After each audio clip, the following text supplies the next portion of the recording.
వచ్చే ఏడాది ప్రారంభంలో జరగనున్న ఉత్తరప్రదేశ్ అసెంబ్లీ ఎన్నికలకు గ్రౌండ్ ప్రిపేర్ చేస్తోంది కాంగ్రెస్. ప్రశాంత్ కిషోర్ ను ఎన్నికల వ్యూహకర్తగా నియమించుకున్న ఆ పార్టీ ముఖ్యమంత్రి అభ్యర్థిత్వం పైన హింట్స్ ఇచ్చింది. లేటెస్ట్ అప్డేట్స్ ప్రకారం ఢిల్లీ మాజీ ముఖ్యమంత్రి షీలా దీక్షిత్ ఉత్తరప్రదేశ్ కాంగ్రెస్ ముఖ్యమంత్రి అభ్యర్థి అవుతారని సమాచారం.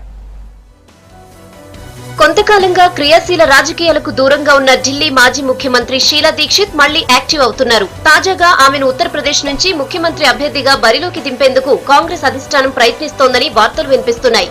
ఇవాళ కాంగ్రెస్ అధ్యక్షురాలు సోనియా గాంధీ, ఉపాధ్యక్షులు రాహుల్ గాంధీలను కలిశారు షీలా దీక్షిత్. సమావేశంలో ఏం చర్చించారన్నది ఆమె బయటకు చెప్పలేదు.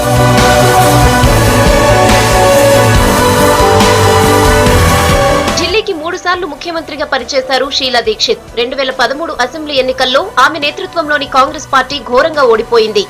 ఆమ్ ఆద్మీ పార్టీ ఫౌండర్, ప్రస్తుత ఢిల్లీ సీఎం అరవింద్ కేజ్రీవాల్ చేతిలో ఆమె ఎమ్మెల్యేగా కూడా ఓడిపోయారు. తర్వాత కేరళకు గవర్నర్ గా వెళ్లారు. కేంద్రంలో ఎన్డీఏ ప్రభుత్వం అధికారంలోకి రావడంతో గవర్నర్ పదవికి షీలా దీక్షిత్ రాజీనామా చేయాల్సి వచ్చింది.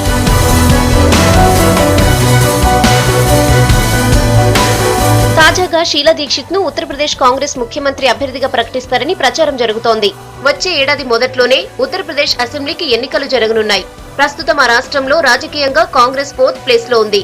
అధికార సమాజ్వాదీ పార్టీ 1st ప్లేస్ లో, BSP 2nd, BJP 3rd place లో ఉన్నాయి. 1989లో ఉత్తరప్రదేశ్ లో అధికారం కోల్పోయింది కాంగ్రెస్. ఈ పరిస్థితిని మార్చి అధికారం చేజిక్కించుకునేందుకు రాజకీయ వ్యూహకర్త ప్రశాంత్ కిషోర్ ను నమ్ముకుంది. 2014 లోక్సభ ఎన్నికల్లో బీజేపీకి, బీహార్ అసెంబ్లీ ఎన్నికల్లో నితీష్ కుమార్ కు ప్రశాంత్ కిషోర్ వ్యూహకర్తగా పనిచేశారు. రాజకీయ వ్యూహాల్లో భాగంగా బ్రాహ్మణ వర్గానికి చెందిన నేతను సీఎం అభ్యర్థిగా ప్రకటించాలని కాంగ్రెస్ హైకమాండ్ కు ప్రశాంత్ కిషోర్ సూచించినట్టు సమాచారం.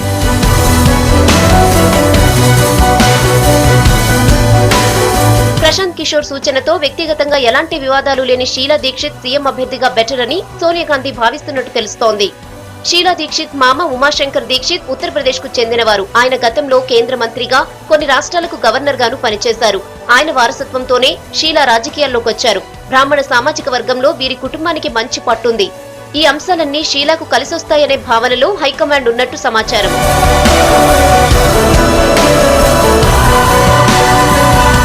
ముఖ్యమంత్రి అభ్యర్థిగా మొదట సోనియా కూతురు ప్రియాంక గాంధీ పేరు వినిపించింది. అయితే ఆమె రిజెక్ట్ చేయడంతోనే షీలా వైపు సోనియా మొగ్గు చూపినట్టు తెలుస్తోంది.